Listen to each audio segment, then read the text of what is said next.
It's about time. It's Film Speak. Let's do this.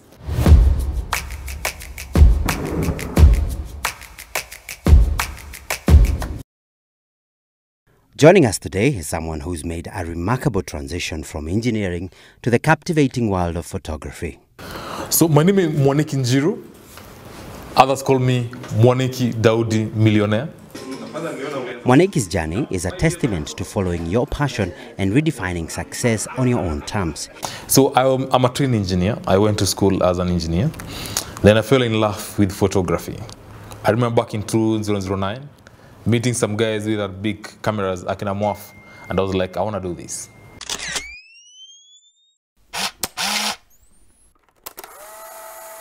His unique perspective as both an engineer and a photographer gives him a distinct edge when it comes to understanding the degree of valuing creative work.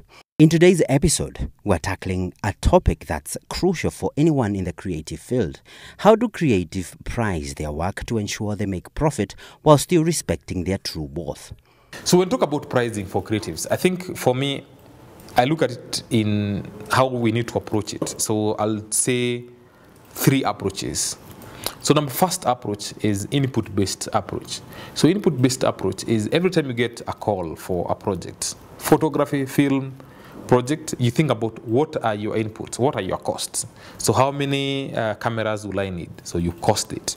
How many people do I need? Do I need one photographer or one cameraman? You cost that. How many, and of course, most of these things go to daily and hourly rates, and yeah. So you cost that, and any other materials needed. The model falls short when you don't capture other things like overheads, your rent, your transport, your food. Those are things at times most of the creatives will miss out, and it will affect your business because pricing, remember your pricing is actually one of the critical components of sustaining your business. So that is number 1. Number 2 is output-based. So output-based is how you tell me, Mwaniki, you need 5 videos for advertising our restaurant.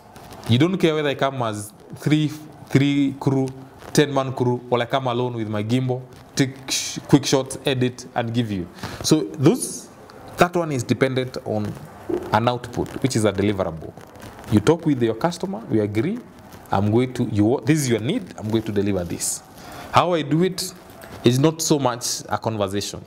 And the reason why that comes in is because if you look at the first model, some clients would want to understand how many people you're coming with, how many hours, and they want to pay you per hour.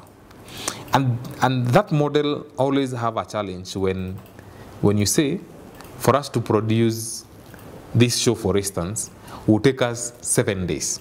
Someone else can come and say, I'll produce this show within 2 days. We'll shoot and edit.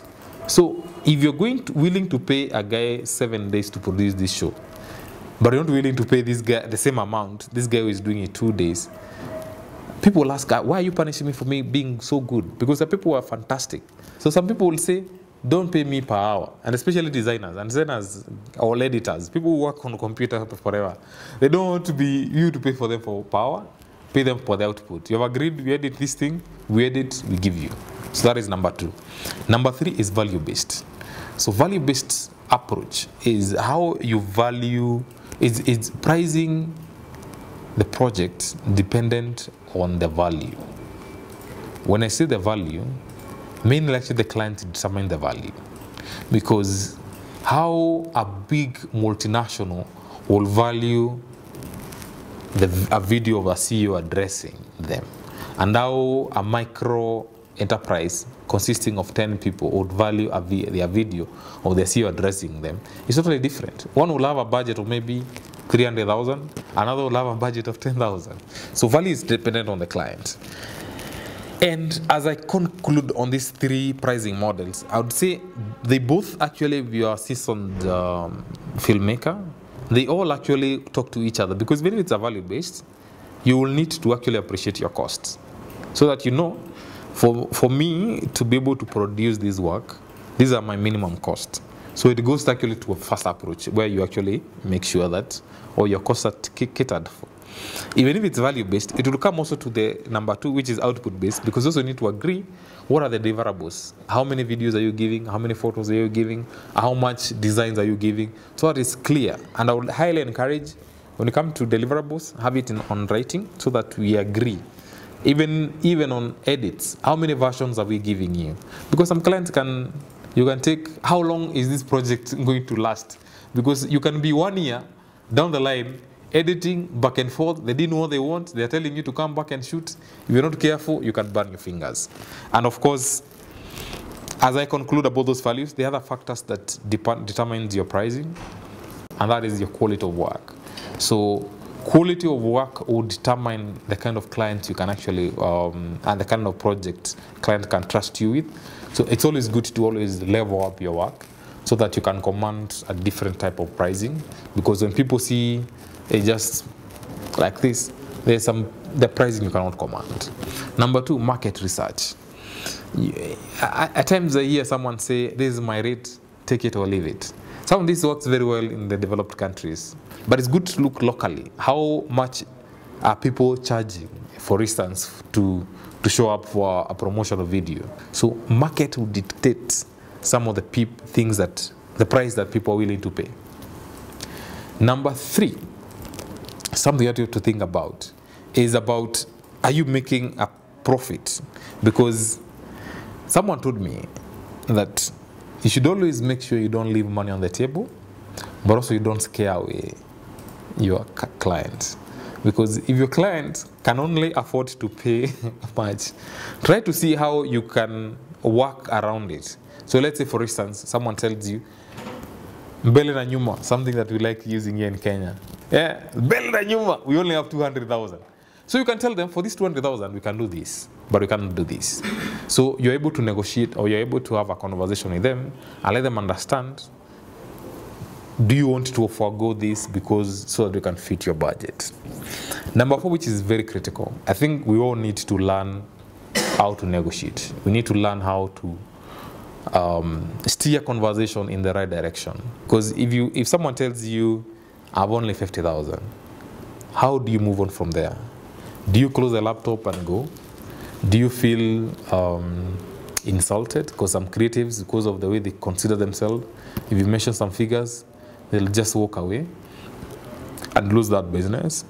But how do you navigate that? Because there are a few questions you can ask and help you shift the conversation from being a price conversation to a value conversation. You know, like asking them, how does this mean to you? How important is this work to you?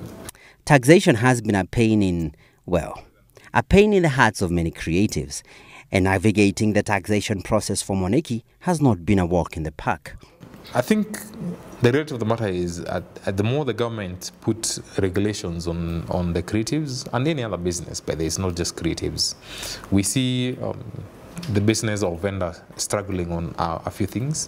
One of the key things that we have seen that has had a huge impact is on e-teams. So initially, creatives, whether you're a photographer, designer, filmmaker, you'd just do the work and invoice. But now you find most companies demanding that you give them a e-team invoice so that they can pay you.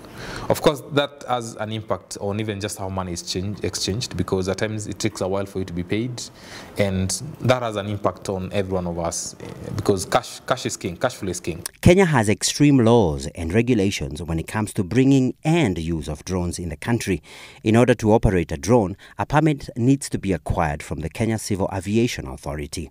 This is rather a lengthy process, and a permit is not guaranteed. Another thing that has been a big inconvenience is the regulators always doing catch-up, because when you look at, and I'm not saying that drones should not be regulated, but I think they lack framework on how some of these things are done, and you see most of it is harassment. Even photography, I've seen people just getting harassed on cameras, thinking everyone, people with cameras are the one who are terrorists. So technically, what I'm saying is that we need to be front-thinking. Some of these small things, or people getting harassed because you have a DSLR, should not. Or people confiscating your drone. I think they should have a very clear framework. You buy, it's very clear. You pay if there's amount you need to pay, you pay. If it's licensing, you pay that license and you're done. And to wrap it up, Mwaniki had a word for the young upcoming filmmakers. So for a young filmmaker starting off, I think the first thing that you need to do is have a body of work that can demonstrate capacity or capability. No one is going to hire you by telling them what you can do. You need to show what you can do. So you can ask Mwaniki, how are you going to show and I've not been hired?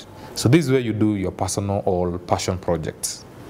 One of the critical things for creatives is to be able to do passion projects that can demonstrate what you're able to do.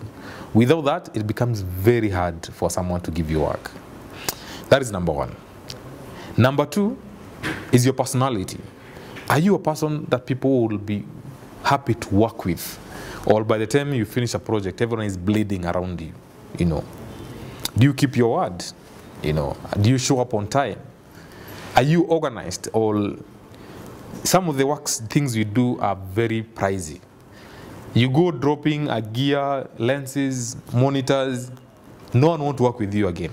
If you can, plug in, volunteer, and volunteer without expectations. You know, show up on set, try to show up, connect with other creatives, and shoot without expectation. But the learning I'll get out of it, no school will have taught me. For Film Speak, this is Andy Rory.